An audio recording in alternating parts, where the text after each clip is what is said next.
Hey guys, this is AR Cards back with another video tonight. Tonight Jake and I, we kind of have been going through our collections, and in this video I'm going to go through my top 10 favorite cards that I have picked up throughout this this past year of 2023. So not necessarily like a whole lot of value in all these cards, but just the ones that I enjoy the most and that are in my personal collection I'm probably going to keep for a while. Alright, so coming in at number 10, like I said, not much value. This card's maybe worth $1. But the One Last Dance card with Wainwright, Pujols, and Yachty in it. I just love this card, obviously, because I'm a huge Cardinal fan. Ignore that sticker. But these three Cardinals were, they were the backbone of the Cardinals. And this last year without Yachty and Pujols, I think really Yachty, but Pujols too obviously helped. But they kind of fell apart, I think, without Yachty's leadership, and I think it was pretty evident in the way that they played this year. But yeah, that's number 10 in my favorite cards from this year. I love that card. Yeah, it's a good one. Coming in at number 9, kind of a funny one, the Bill Ripken Era card. I've been wanting this card for a while, and I could pick it up whenever, and I finally just actually pulled the trigger on one. And obviously, if you guys know the card, has the F face on it on the knob right there. When I picked this up at our local card shop over in West Plains, and it looks like it's in pretty decent shape. So I'll probably eventually get this graded, and hopefully it grades out well. And yeah, that's number 9 for my collection this year. Coming in at number 8, you guys have probably seen this on the channel if you keep up with our videos. But this 1962 Topps Ernie Davis, I'm not going to go through the whole story again of what happened with him. You guys can check out some of our other videos on the channel. But me and my dad literally found this card in a shoebox in my dad's garage, and it was just shoved in there with a bunch of other cards. So he let me send it off and grade it, and it came back a PSA 4. So I was super happy with this. It's kind of a tragic story with him. But I love this card just for the fact that me and my dad kind of found it together in a shoebox in his garage. So that was really cool, I thought. So coming in at number 7, I believe, in my collection. Nothing special about this, but it is a what is this, a 2019? Yeah, it's a 2019 Topps Chrome Yadier Molina, and it's kind of tough to tell, but it has his autograph on it, which nothing just crazy about that because I have a couple of his other autographs. But anytime I can get a Yadier Molina autograph, I'm gonna pull the trigger if it's not too outrageously expensive. He is my favorite player, or was my favorite player. And once again, the Cardinals really lacked his leadership, I think, this year. And so that's why it's coming in at number, I think it was 7 on my top 10 list for favorite cards this year. Hey, we got him come back as a coach, though. Yeah, that is true. Yeah. Yeah, just go sign an ace. Yeah. Please, Jose. Yeah, please. I wish they'd spend some money like the Dodgers. I believe this is number 6, I think, on my list. Right next to Yachty, we got Adam Wainwright.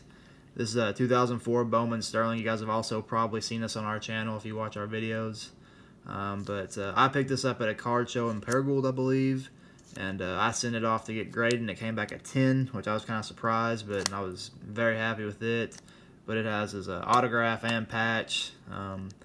Wainwright, if you're a Cardinals fan, you know, he's just like an outstanding citizen. He was a good baseball player, had a great career, but also just a great person. So that's why I love him so much and love this card. And that's why it's number 6 on my list. Coming at number 5, got another Yachty card. I need to take that sticker off. But I picked this up at a Paragould card show. Actually, it's like a month or 2 ago, I believe. And this is a short print that I've seen it before on eBay, but I've actually never seen it in person until I saw it at this show. There's nothing special about it, but I think it's a sick picture of Yachty. It's like a close up on his face mask with his eyes.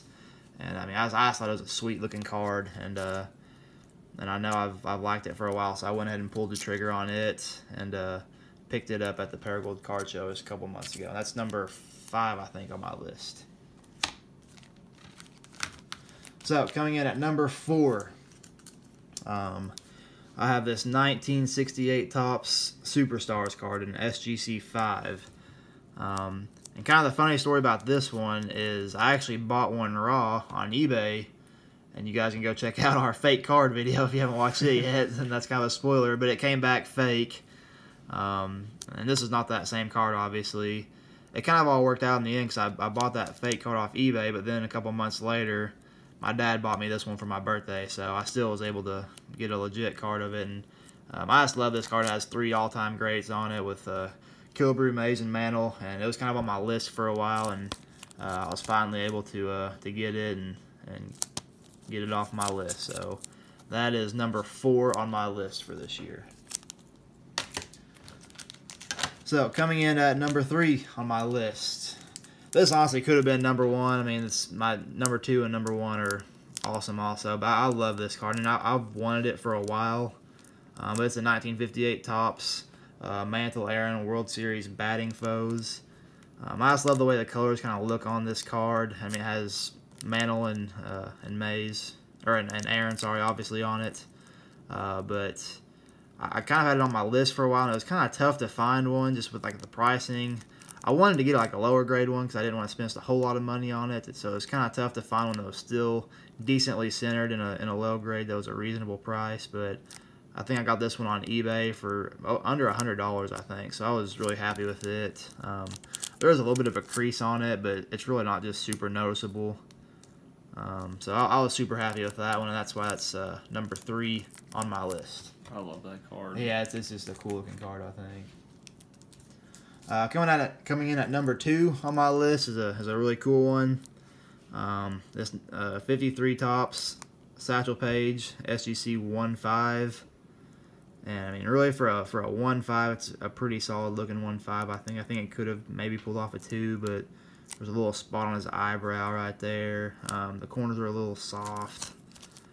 And on the back is just a small little piece of paper loss. So you really can't even hardly tell, but it's right there. But pretty much since the very start of me collecting vintage cards, this was one of the cards that I had on my list of vintage, and I was finally able to get it this past year. I think I ended up overpaying for it a little bit. I got it from a Facebook group, I think, but nonetheless, I still got it. It's in my collection now, so it's probably going to stay there. But this 53 Satchel Paige is number 2 on my list for this year. If you ever decide to move it, I'm always here. Yeah. That card's been a part of a lot of discussions for trades also with me and Jake. But coming in at number 1, probably my favorite card in my whole collection, and definitely I'd say my favorite pickup from this year. My top 3 are all pretty close, but I think the Bob Gibson does take the cake. I got this 59 Topps Bob Gibson and a PSA 3. And if you guys have watched some of our other videos, you know that me and Jake have kind of looked this one up and down, and we think I think it could be a 4. I mean, I know it's not a huge difference, but it's a beautiful looking 3. I mean, the centering is pretty good. The corners are pretty solid. There must be some small, just like little bitty wrinkle somewhere maybe that's hidden the grade. Really not sure where the 3 comes from, but nonetheless, I mean, I love this card. I love Bob Gibson, Cardinal great, one of the greatest of all time. So I was super happy with this one, obviously, and that's why it came in at number 1 on my list for pickups this year. But that rounds off my top 10 favorite pickups for this year, guys. I really hope you guys enjoyed it. And you guys can kind of share in the comments what some of your favorite pickups were from this year, and we would love to have a little bit of a discussion with you about some of our favorite cards that we've gotten. So hope you guys enjoy, and we will see you all next week.